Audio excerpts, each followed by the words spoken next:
Saludos amigos, bienvenidos nuevamente al debate de la semana. Soy Miguel Guerrero, estoy complacido de estar nuevamente con ustedes en sus hogares, especialmente esta noche que vamos a tratar un tema de sumo interés para la República Dominicana, dada la proximidad del inicio formal de la campaña electoral. ¿Cuáles son los grandes temas pendientes de discusión en una campaña electoral en la República Dominicana? Y para ello tengo el gratísimo placer de contar con 4 personas muy versadas en la materia, 3 economistas y un candidato presidencial. Me refiero a los economistas de mi izquierda, licenciado Virgilio Malagón Álvarez, el licenciado Rafael Espinar, el doctor Roque Payat, quien es empresario y presidente del movimiento Rescate Democrático y que es también candidato presidencial por una organización política, y el licenciado José Alfredo Guerrero, también economista. Caballeros, gracias por aceptar nuestra invitación.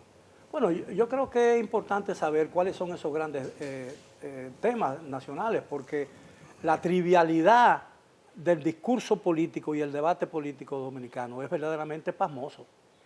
¿No les parece? Absolutamente.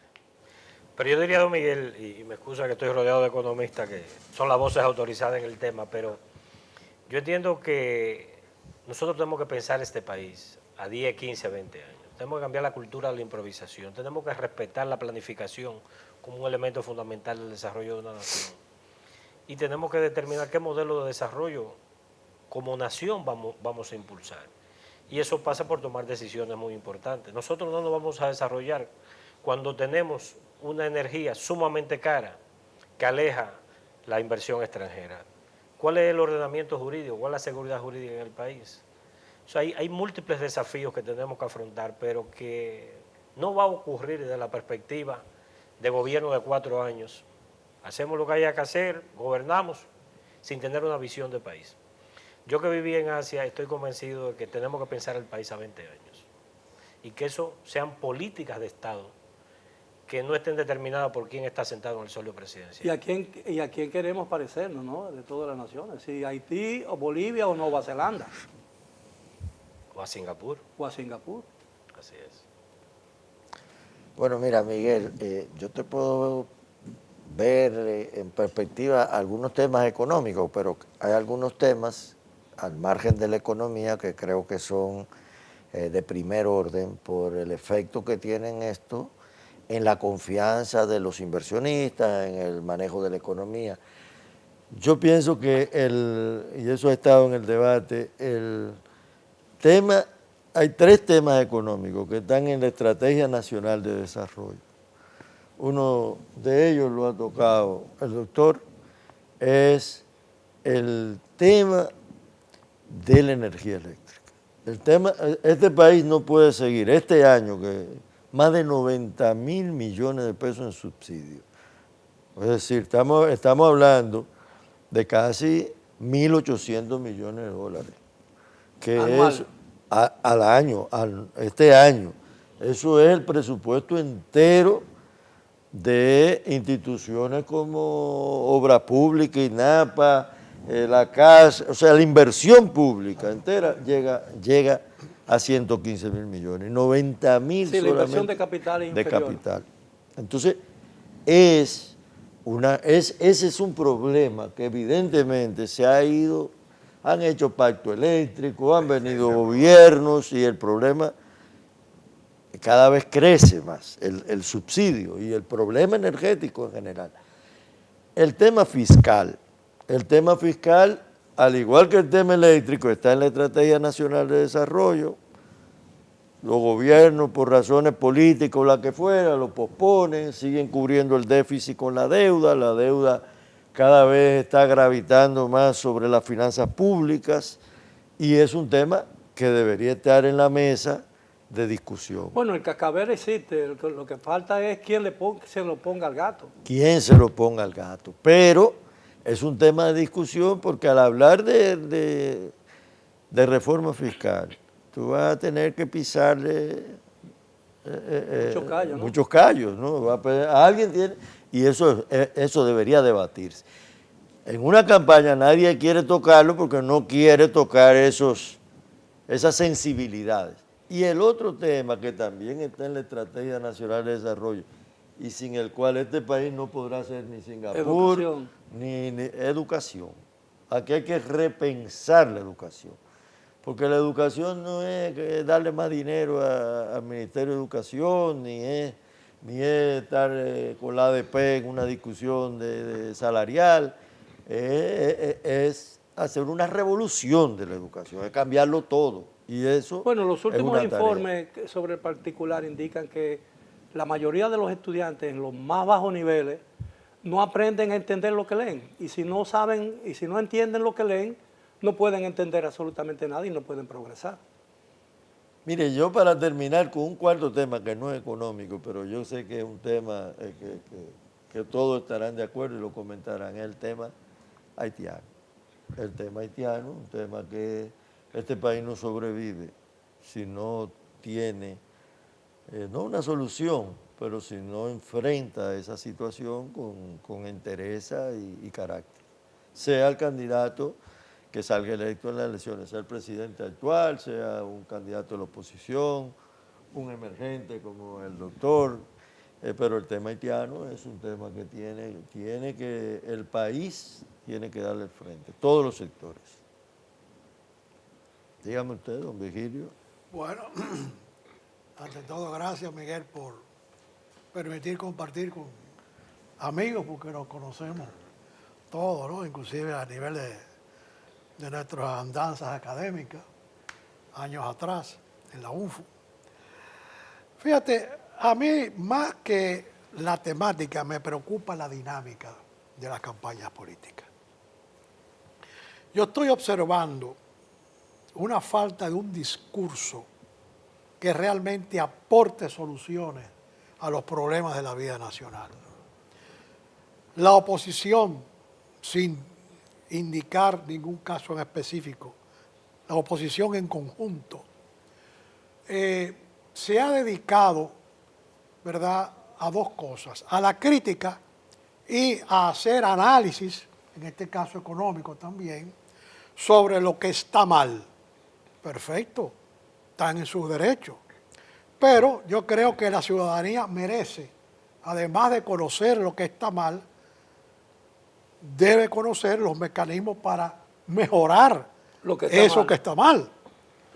Entonces, en esta campaña yo he visto que hay una proliferación de quejas, de señalamientos, de críticas, de análisis, vamos a decir, muy profundo de lo que está mal, pero no he visto, sinceramente, un foro donde se reúnan, ¿verdad?, como tú has tratado ahora en tu programa, de decir, miren, sabemos que hay esto y esto y esto y esto que está mal, pero tenemos estas soluciones. Pero no solamente estas soluciones, porque eso sería también muy cómodo para cualquier político decir, tenemos que pintar la letra A de azul, porque no debe ser roja. Perfecto, no hay problema. O pintarla de morado, o de verde, o de amarillo. Sí, pero no, hay que hacer algo más. Hay que decir, sí, es verdad, tenemos que cambiar los colores de la letra A, pero eso nos va a costar tanto. Nos va a costar cada cambio de color una suma determinada en divisas o en moneda local. Perfecto. Pero también falta otro elemento. ¿De dónde vamos a sacar el dinero? Porque es muy bueno decir, esto está mal, esto hay que cambiarlo. Podremos hacer esto y ahí quedó todo y todo el mundo aplaude. No, usted tiene que ser responsable como político y decir, sí, esas tres facetas son muy importantes, pero el origen de los recursos es este, porque la gran mayoría de las promesas electorales son totalmente insolventes y lo digo responsablemente. Licenciado. En el tema de la educación, para tomar aquí lo que decía Rafael, tengo de frente a don Virgilio Malagón, que en el tema de la educación estoy ligado a él porque fue el director de la Escuela de Economía cuando inicié mis estudios en el año 1974. Y él recuerden que la UNFU fue una institución de profesores que fundó esa universidad, y entonces ¿qué hizo? Hizo una gestión de crear la mejor escuela de economía, yo creo en ese momento, de América Latina. con don Virgilio Malagón llegaron, él pudo integrar a la universidad los profesores que llegaban de Estados Los Unidos y de PhD. Europa, con PhD, con doctorado, y los mantuvo ahí, o sea, y los mantuvo en base a su carisma personal. Lamentablemente, después que salió, esos profesores no fueron bien tratados y entonces se marcharon. Lo digo, le agradezco mucho eso. Gracias. Y también para conectar con el tema de la gestión en la educación, que tal como dice Rafael, no es un problema de recursos. O sea, el 4%, a mí siempre el 4% me dio mala espina. Yo decía, eso no es un problema, eso no es un problema de 4, ni de 3, ni de 8. O sea, es un asunto de una gestión que es imposible. O sea, tú no puedes tener un sindicato como la AEDP teniendo un poder de veto sobre algo tan importante como la educación de los dominicanos. Y mientras la AEDP sea una entidad... Y abusan del derecho a huelga también. Abusan del derecho a huelga. Los políticos entonces en campaña lo ven como una fuente para medir su músculo, a ver a quién yo pongo ahí. Entonces eso es insostenible. O sea, la educación tiene realmente que cambiar y no solamente en base a una buena gestión, eliminar la ADP. En la parte universitaria, por ejemplo, que es de las cosas que también debemos pensar fuera del cajón, nosotros tenemos una universidad estatal, pública, que tiene el monopolio del subsidio educativo para dar educación a los estudiantes de bajos recursos. Ahora, ¿qué pasa? Hemos elegido un modelo en el que el dinero se le da a una burocracia para que sea que administre entonces y dé la educación. Entonces yo he planteado que no, o sea, ¿por qué no hacemos y ese subsidio se lo damos directamente a los estudiantes como un voucher? Yo le entregaría a la universidad completa todos los activos saneados a la universidad, a los profesores, a la cooperativa, y entonces los pongo a competir. Los pongo a competir ¿para qué? Para dar entonces programas de competencia. Por ejemplo, cuando don Virgilio Malagón era director de la escuela, hay una regla en toda universidad privada. Si usted se quema 2 veces en una materia que es básica de la carrera, usted tiene que cambiar de carrera. En la UAS usted se quema 5 veces en una asignatura y la universidad le da a un profesor para que entonces lo ayude a que pase en la sexta. O sea, no es posible. Entonces, muchos de los problemas nuestros también tienen que salir fuera del cajón. O sea, cosas Pero ahí hay un como esa. problema de falta de vocación. Aquí hay una crisis de vocación entonces, evidentemente, porque un estudiante que no logre pasar las materias básicas de la profesión que escoge es porque no tiene vocación para esa... No tiene la competencia, entonces lo gradúan. O sea, entonces no es posible. La UAS tiene un departamento para buscar las personas que son dropouts, o sea, la gente que salió de la universidad. Una universidad que tú consumes un almuerzo en 5 centavos, creo que vale el almuerzo de la universidad. Entonces, si una gente recibe una universidad totalmente casi gratis y decide irse, ¿pero por qué tú le caes atrás? Pero todo el problema va y todo el asunto va en tener una institución grande, enorme, para manejar cada vez más presupuesto. Las universidades también, entonces aquí no tienen programas de alumni, por ejemplo. ¿Cuántos millonarios no ha graduado la Universidad Autónoma de Santo Domingo? ¿Cuánto dinero le aportan a la universidad? El mecenazgo. El mecenazgo, o sea, no hay nada de eso. Entonces, parte de esos Bueno, hay problemas una ley de tiene que ver. mecenazgo, pero el mecenazgo no existe realmente. Sí, exactamente. Sí, pero a mí esas leyes de mecenazgo, yo creo que debe haber un tope, pero y como hay en todos lados, el problema es que entonces que utilicen eso como un boquete fiscal. Bueno, pero el Porque problema es que en las grandes ciudades, por ejemplo, los grandes centros y teatros, por ejemplo, el Covent Garden, el Metropolitan, están subsidiados por donaciones. Sí. Yo lo que digo es que se ha vigilado, porque acuérdate que antes de los 90, ¿qué es lo que pasaba antes de los 90? No teníamos una estructura tributaria que después que tú ganabas 100,000 pesos nominal, tenías que pagarle 70 al Estado.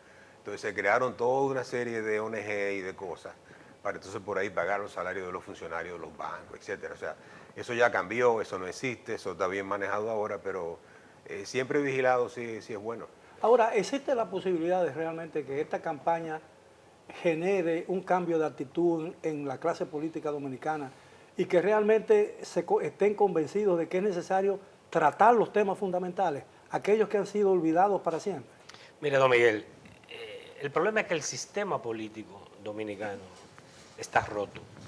No cumple el rol que una sociedad están llamados a cumplir los partidos políticos. ¿Qué son los partidos políticos? El puente que conecta a los ciudadanos con el poder. Por esa conexión se basa en un tema de credibilidad. Y esa credibilidad no existe, por eso el puente está roto. Ahora, el país está sobrediagnosticado. Aquí se sabe lo que hay que hacer, lo que decía don Virgilio. ¿Qué pasa con el sector eléctrico? 90.000 millones de pesos cada año, como dice don Rafael, que se evaporan, se van a la nada. ¿No tiene solución? Eso claro que la tiene. Le pongo un ejemplo. La Florida, la industria eléctrica de la Florida, tiene entre 6 y 10 mil megas de exceso de capacidad instalada, que la podemos poner aquí en Manzanillo a menos de 6 centavos el kilo, mientras la pagamos a 18. Una interconexión que nos va a tomar 3 años y alrededor de 1.300 millones de dólares. ¿Por qué no ocurre? Bueno, porque los principales financiadores, los partidos tradicionales, están vinculados a ese sector y ahí no se pueden tocar esos intereses. Y así usted va en cada sector de la economía que no se puede tocar, porque el corporativismo ha invadido la política, porque las campañas políticas son brutalmente caras. ¿Por qué son tan caras? Porque el ciudadano no cree en el político, no cree en la propuesta y dice, este político jamás le vuelvo a ver la cara, yo ahora le tengo que aplicar, dame lo mío adelante.com. Y se vuelve transaccional. Y eso implica que una campaña presidencial en los moldes que está establecido aquí cuesta 3, 4, 5 mil millones de pesos. Entonces debería ser un tema fundamental de campaña, fijar un límite al gasto de campaña. Evidentemente. Hay varias, qué bueno que trajiste eso a colación. Precisamente mi entrega semanal para la próxima semana va a tratar sobre esos temas, sobre la estructuración de una campaña, la dinámica, los controles, los resultados y además de eso también lo que el ciudadano empoderado debería exigirle a los políticos en la campaña y a los organismos que controlan el desarrollo de la campaña.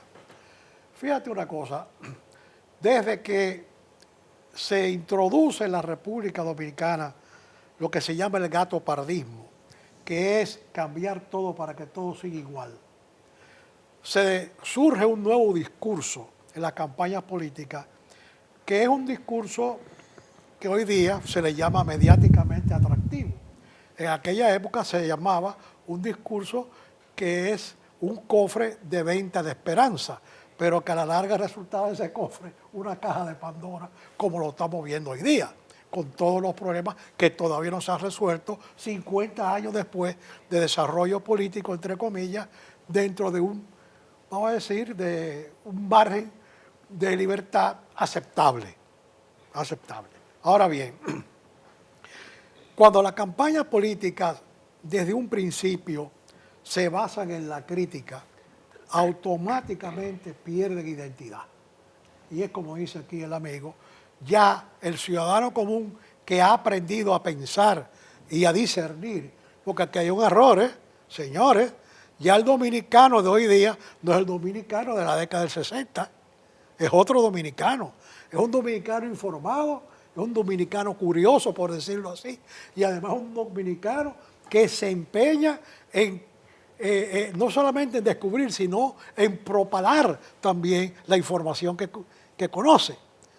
Y eso crea un escenario bastante complicado para el político de hoy día. Por eso que el político de hoy día tiene que cuidarse mucho de lo que dice, y cómo lo dice, y cuándo lo dice. Entonces, ¿qué podemos esperar de esta campaña? Bueno, mira, yo pienso que de esta campaña podemos esperar algunos compromisos de que el gobierno que salga electo afronte temas que son de esa trascendencia y que están en la Estrategia Nacional de Desarrollo, descuidados por mucho tiempo, temas vitales institucionales que también el desarrollo económico del país nadie lo puede negar, o sea, hemos tenido el crecimiento económico, pero ese crecimiento económico sin sólidas instituciones tiene altísimos riesgos. Ese es el mismo crecimiento que tuvo Venezuela antes del desastre y el crecimiento que en determinado momento han tenido Argentina antes de los desastres argentinos. Y en gran medida la falta de institucionalidad, la falta de compromiso de los diferentes partidos políticos, no la crítica, sino la construcción desde la oposición de soluciones a los temas. Y yo creo que eso es lo que podemos esperar de esta campaña. Yo quisiera ver un debate de candidatos, como ocurre en los Estados Unidos, sobre temas muy concretos, no un debate sobre lo que viniese, un debate sobre el sector eléctrico, un debate de los candidatos. Entonces sería un ciclo de debate. un ciclo. Ah, sí. Bien, si me lo permiten, tenemos que hacer una pausa obligada. Regresamos después de ella. Por favor, continúen con nosotros en el debate de la semana. Bien, estamos de regreso en el debate de la semana. Estamos conversando ante la proximidad de la campaña formal electoral para las elecciones del 2024 sobre los temas fundamentales que deberían ser objeto de discusión en esa campaña.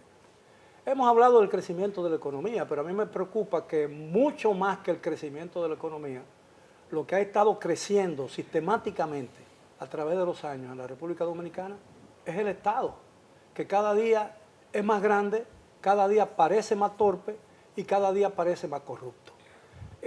¿Podría ser ese un buen enfoque de campaña?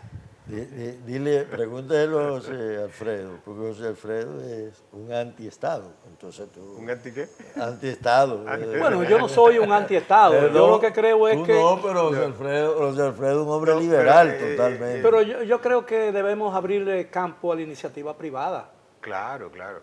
El asunto del Estado es muy grande. El Estado dominicano es demasiado grande. Yo creo que el organigrama... Y costoso. Yo creo que si hacemos una... En escala, o sea, podemos tener un organigrama que va del obelisco macho hasta la feria ganadera. O sea, no es posible un estado tan grande en un país tan pequeño. Colombia, por ejemplo, Colombia tiene 3 ministerios. Colombia tiene un ministro de Industria, Comercio y Turismo. Creo que lo tiene tres juntos. O sea, hemos hablado mucho y se ha hablado en campaña, porque eso es lo que pasa, en campaña se habla de reducir el Estado. El Estado se ha hablado, ya está, como tú dijiste, me gustó esa palabra que dijiste, de sobrediagnosticado. El tema del overlapping, de las entidades que se solapan. Pero entonces, ¿qué pasa? Nadie hace nada. ¿Por qué? Porque aparece el dinero para estar ahí. Aparece el presupuesto y aparece entonces el financiamiento, que entonces acomoda eso.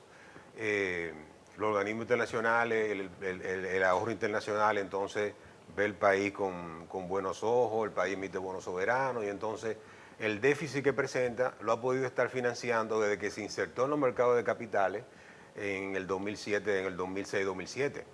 Entonces tenemos ya... Pero eso hace más sensible la economía dominicana, los cambios bruscos en la economía mundial. Sí, sí, y aparte de eso, entonces le permite eso que tú dices, de que todas esas entidades que no son pertinentes, entonces siguen ahí. Pero eso, por ejemplo, sería algo muy interesante, señores. O sea, vamos a tratar de reducir el Estado porque reduciendo el Estado se hace más fácil el tema impositivo, que siempre es, como tú dices, un tema de mucho callo, y se hace también más fácil se resuelve el tema de la deuda. Y también eliminando parte de esas cosas se elimina el corporativismo, que ahí coincido mucho con el doctor Roque, de que tenemos que tener una economía más competitiva. No puede ser que este país... Mira, hay algo muy interesante. Bueno, un gobierno vendiendo habichuelas y vendiendo plátano. Pero ustedes saben la revista Forbes, la revista Forbes, por ejemplo. Sí. Bueno, Forbes, para entrar en esa lista, por ejemplo, eso es una lista que cambia mucho. O sea, en Estados Unidos tú vas 20 años, 25 años atrás y las empresas cambian. O sea, ¿por qué? Por la dinámica de una economía competitiva. Pero aquí los Forbes de nosotros son los mismos de hace 50 años. Entonces no puede ser. O sea, y entonces, reduciendo también parte de ese Estado, tú le quitas mucho esos poderes regulatorios, esas entidades que ellos controlan y que entonces son la fuente de ese corporativismo con el Estado, que es terrible. Mire, yo tengo un amigo que dice que el Estado Dominicano es como una marca de vehículo, que era GMC, grande, malo y caro. Y es una realidad, pero lo va a enfrentar eso la vieja política. No puede, porque esa es su materia prima, ese es su espacio vital donde la única ruta por la cual él puede sobrevivir. Correcto. Y nuestro modelo como nación es el de las oportunidades perdidas, don Miguel. Mire, Estados Unidos comenzó a impulsar la política del nearshoring, porque está obligado y entendió que la manufactura barata desde Asia no compensa el riesgo geopolítico que eso conlleva y decide traer inversión y empresas a sus fronteras. ¿La hemos aprovechado nosotros? ¿Hay una política país para aprovechar eso? Costa Rica, nosotros en el 2016 exportamos 100 millones de dólares más que Costa Rica. En el 2023 Costa Rica va a exportar casi 5.000 millones más que nosotros. Y no es por salarios bajos, es $563 el promedio del salario mínimo en Costa Rica.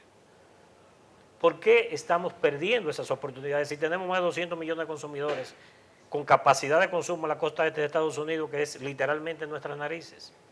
Don Miguel, por vía marítima llega un embarque a la costa este de Estados Unidos más rápido que por vía aérea de Asia. ¿Qué estamos haciendo para aprovechar esa oportunidad? Nada. ¿Los políticos les importa eso, esa política de tradición? No, lo entiende, quizás. Pero ¿qué se hace en la práctica? Nada. ¿Y cómo podemos nosotros perder esas oportunidades? Le doy un dato.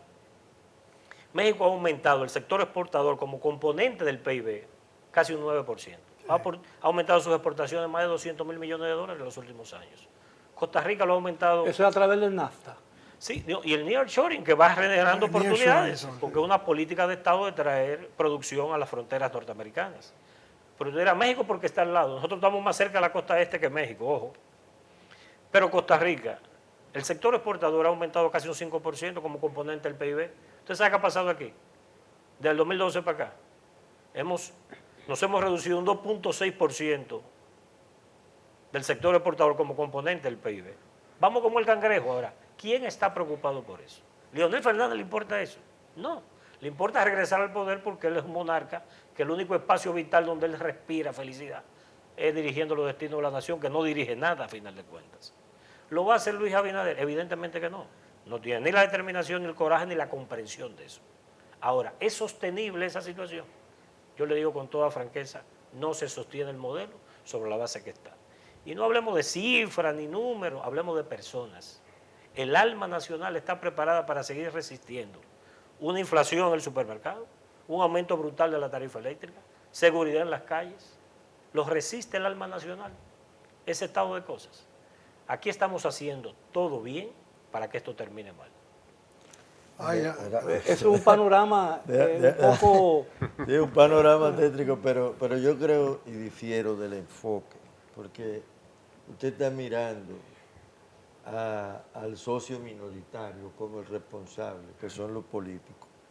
Es la estructura económica. Usted busca el sector eléctrico y lo dijo, son los generadores eléctricos y uno no puede tocar todos los sectores y menos poniendo a Miguel en esa situación. Pero mire, usted busca el sector generador y los generadores eléctricos son dueños de esos políticos.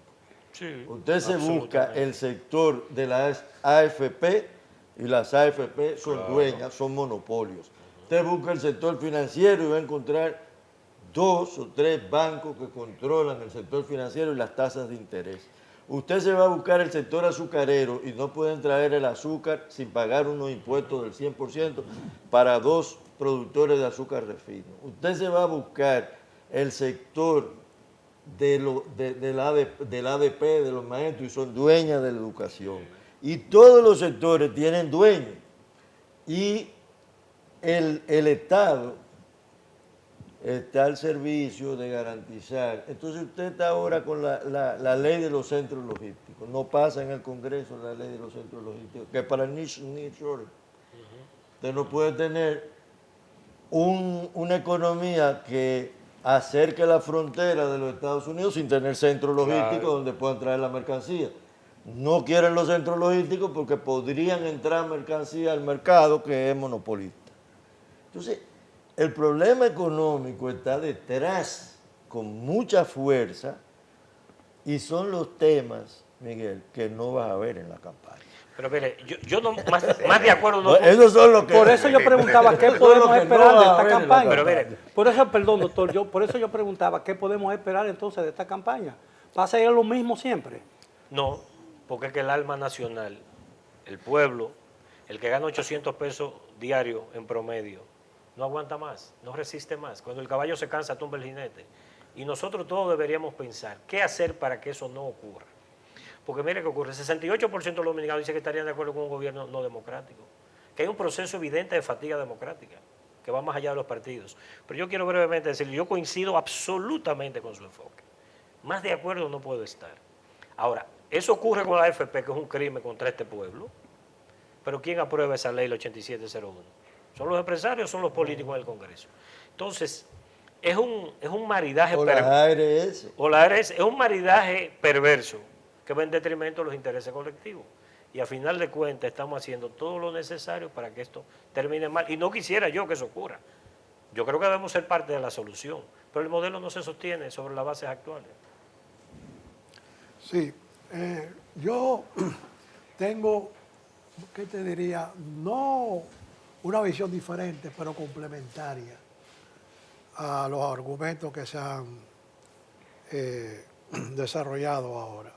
Fíjense, la macrocefalia estatal empieza cuando se adopta la política de o pagas o pegas. Ustedes se acuerdan de esa famosa frase, ¿verdad?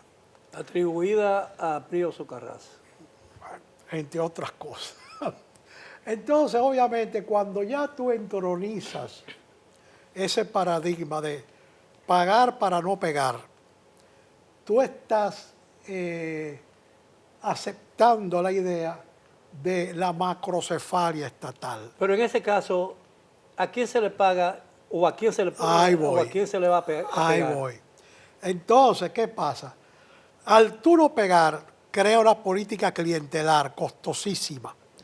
Vienen los subsidios a todos los sectores, no solamente los desposeídos, sino a los ricos también. Viene todo este entramado oligopolista, no es monopolista, es oligopolista del manejo de la economía nacional, y obviamente se crea ese entorno de reyesuelo dentro del gobierno, ¿tú me entiendes?, con ese poder estatal, y por eso es que la política dominicana es tan atractiva aún para aquellos que casi se eternizan en el ejercicio del poder, como bien tú señalabas. Entonces, eso es muy grave. Y hay que ser honesto.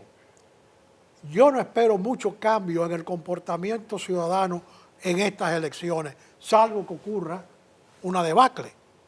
Una debacle que va a ser más allá de las fronteras dominicanas, porque estamos también a expensas de acontecimientos mundiales que indiscutiblemente van a incidir no solamente en lo económico, sino también en lo político en la República Dominicana. Entonces, son cosas que yo he venido analizando por muchos años y me he dado cuenta de que esa hipertrofia estatal empieza con esa actitud complaciente para mantener a todo el mundo contento, no importa el costo. Ahora, evidentemente se refleja esa hipertrofia en el hecho de que cada día más parte del presupuesto Claro. va al gasto corriente y menos A gasto de al capital. gasto de capital, con lo cual el país no puede seguir avanzando si Increíble. eso continúa, ¿no? Eso es increíble, un 3.4%. Eso es una barbaridad, por Dios. Señores, ustedes saben que un parámetro que se acepta mundialmente es que la deuda no debe ser más del 3% del PIB. Pero el problema está en la contabilidad, en los procesos contables.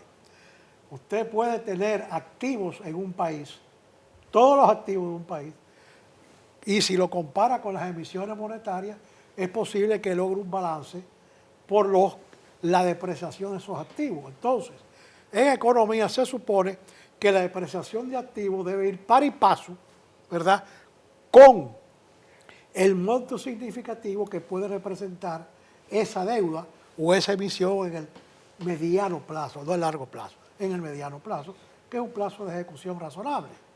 Obviamente, en la República Dominicana, el índice de depreciación de activos se tiene idea. Unos dicen que es un 3% anual, otros que es un 10%, pero también hay activos que se sobrevaloran. Y esos activos no lo están tomando en cuenta los que se sobrevaloran. Entonces, se está brindando una radiografía macroeconómica, en este caso, que está coja.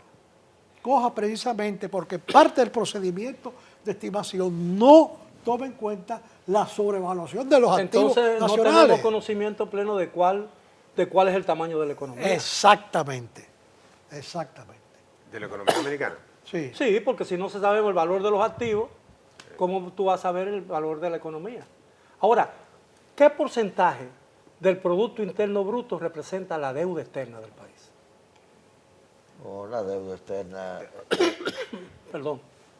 Lo primero, Miguel, es que el porcentaje de la deuda en relación con el producto. La es consolidada, ¿no? Sí, la consolidada es una variable relativa.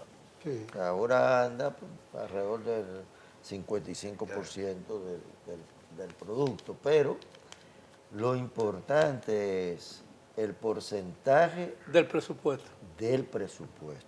Ay, Y sobre todo el porcentaje del pago de la deuda, de intereses de la deuda, sobre los ingresos tributarios, los ingresos del gobierno.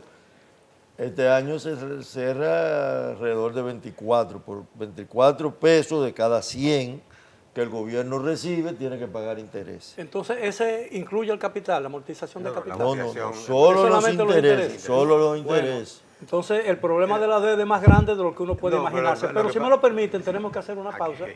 Regresamos ya con la parte final del tema de esta noche. Por favor, continúen con nosotros en el debate de la semana. Bien, estamos de vuelta ya en la parte final del tema de esta noche. Estamos conversando con 4 destacados profesionales dominicanos sobre los temas más importantes que no deberían quedar fuera del discurso de campaña política. Y uno de ellos, sin lugar a dudas, debe ser el tema de la deuda. ¿Realmente el tema de la deuda llegó al límite en que se agota o no? No, porque ahí está, o sea, se presentan todos los años los presupuestos y aparece el financiamiento. Mira, la deuda es algo que se puede terminar mañana, porque depende mucho de del nivel de riesgo que se mide todos los días y que se ve en lo que se llama el índice ENVI, o sea, un indicador de cómo está el riesgo de los mercados emergentes. Y son cosas que se paran de golpe. Pero para pararse de golpe tiene que ocurrir una crisis, tiene que venir un asunto, ¿no? Lo que pasa con la deuda es que mientras el gobierno tenga indicadores financieros que permitan acomodarse con respecto a los pares, y entonces esa deuda de bono emergente sea atractiva y no sea como por ejemplo la de Venezuela, o sea, nosotros estamos en el promedio de los países emergentes, entonces siempre va a aparecer dinero para ponerlo. Entonces, que es una... que no es bueno, porque entonces tú nunca vas a hacer ajustes mientras tú tengas ese financiamiento. Es como la gente que está en deuda y mientras le dan, entonces dan línea de crédito, cojo allí. Como un tomo aquí. drogadicto, es un drogadicto. Sí, exacto. Entonces, Es una adicción. Una adicción. Sí, entonces mientras tú tengas, y fíjate que la deuda, que es una cosa que yo siempre he dicho, a veces uno ve en los periódicos que dicen, no, que tal, hay un festival de préstamos y los diputados están aprobándola. No, cuando se aprueba el presupuesto, Sí, se aprueba el se financiamiento. aprueba el financiamiento. Entonces, por eso a veces yo escucho mucho eso de que, no, mira, ahí se cambiaron de partido y están aprobando préstamos. No, los préstamos lo aprobaron con el presupuesto. Entonces, en ese artículo de la deuda dice que tú tienes que presentar un presupuesto que sea sostenible en el mediano plazo. Y efectivamente los modelos de deuda parece que son sostenibles. La comunidad internacional compra los bonos, que es el principal instrumento de deuda. Y entonces, mientras nos estén dando dinero, y mientras aparezca el Pero dinero... tomar prestado para gastarlo en gasto corriente No está no bien. tiene sentido. No está bien. Porque no hay retorno. Ahí está, o sea, mientras pueda conseguirlo, entonces tengo el dinero para pagar el gasto corriente, para tener una cantidad de entidades que si desaparecieran ahora mismo no pasa nada en el país, y entonces impide entonces tomar esos ajustes. ¿Qué porcentaje de la deuda se dedica a gasto corriente? Es que hay, el dinero es fungible. No, el dinero El dinero es fungible. fungible, es difícil, Debería ser pero el dato que dice Rafael... No es lo que él mismo El Virgilio 24. dijo, solamente el 3% del gasto es inversión, el resto es gasto el corriente, resto. y eso se financia con deuda y con impuestos. Ahora, ¿qué Entonces, porcentaje del presupuesto nacional se está dedicando al servicio de la deuda?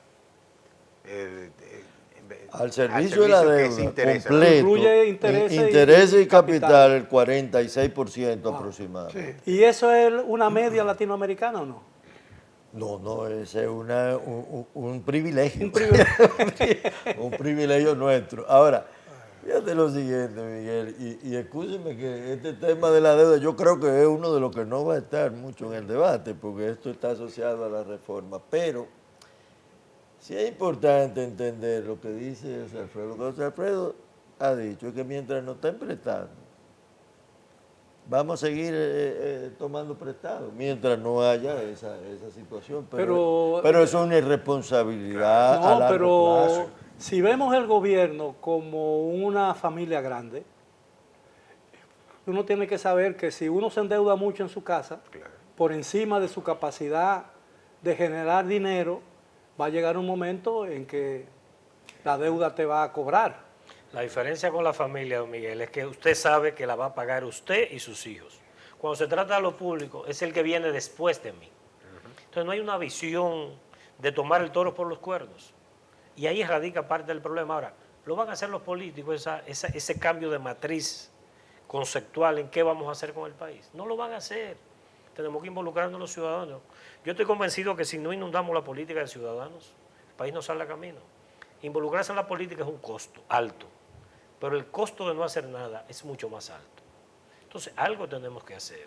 Después del 9/11, en los Estados Unidos se dio un fenómeno que muchos ciudadanos se vieron tan inseguros que estaban dispuestos a aceptar la reducción de sus derechos a cambio de más seguridad. ¿Podría suceder aquí con la democracia dominicana un fenómeno similar? Es decir, que los dominicanos en un momento dado digan, la democracia no me ha servido para mucho y estoy pagando muy caro y las cosas están saliendo mal, yo prefiero garantía económica antes que una democracia, porque al fin de cuentas la democracia representa para mucha gente cosas diferentes. Para mí la democracia es la que me permite a mí decir lo que yo pienso y tomar decisiones por mi propio criterio, no basado en un tutelaje estatal, ¿no? Pero la garantía económica en Estados Unidos parte del principio de que el elemento de la corrupción está totalmente bajo control. Por eso que los ciudadanos confían, que no es el caso de la República Dominicana. Como hemos visto recientemente cómo han puesto en libertad una serie de personas que supuestamente estuviesen involucrados o no en una serie de acontecimientos de ilícitos en este caso. Ahora bien, a mí me preocupa algo que está pasando en el mundo entero, y es lo siguiente. En Estados Unidos, independientemente que sea la Reserva Federal, un organismo privado, etcétera, etcétera, etcétera, porque no es oficial, es un organismo privado. Los Estados Unidos, en la actualidad, la emisión monetaria en los últimos 20 años es alrededor de 1.013 veces mayor que los activos que tienen los Estados Unidos. O sea, es una economía totalmente inorgánica, es una economía de papeles, es una economía de mercado. Pero esos papeles están respaldados por la capacidad, credibilidad. por credibilidad y la capacidad de producción. Claro, por la supuesta, porque hay mucha competencia allá, por la supuesta capacidad de producción interna, por la emisión de títulos, por un mercado de valores que es muy dinámico y obviamente por el surgimiento de la fintech, que es un elemento muy importante que se está entronizando en la economía de Estados Unidos. Las criptomonedas, las criptocajas, etcétera, los criptocajeros, o sea, ya hoy día... Y aquí hablaremos algún día de criptopolíticos. Eso sería muy interesante. Entonces, le digo esto a ustedes porque estoy viendo que mundialmente hay una tendencia a considerar el desenvolvimiento económico como una actividad del día a día, que lo importante es generar empleo y capacidad de compra. Oigan bien, generar empleo y capacidad de compra, no importa cómo. Reagan, en su discurso de inauguración, cuando fue presidente, dijo, para que América sobreviva, América tiene que consumir. Eso fue una frase, para mí el inicio del nuevo orden económico fue en esa frase de Reagan. Entonces, claro, como bien han dicho ustedes, eso no puede ser economía como de Taiwán, la economía asiática, la economía china, Estados Unidos, porque son economías que tienen un estamento industrial muy sólido y pueden mantener niveles de empleo altos y obviamente niveles de demanda de bienes y servicios par y paso con los niveles de ingresos, que no es el caso de la República Dominicana. Ahora, no quiero ser pesimista, pero esta campaña electoral generará más frustración que expectativa. Más exigencias, más demanda y la gente le va a exigir a los políticos que sean más transparentes. De eso yo te lo garantizo. Mira, Miguel, si uno mira las encuestas y trata de ser objetivo, la campaña electoral tiene una alta probabilidad de que el presidente Abinader se reelija.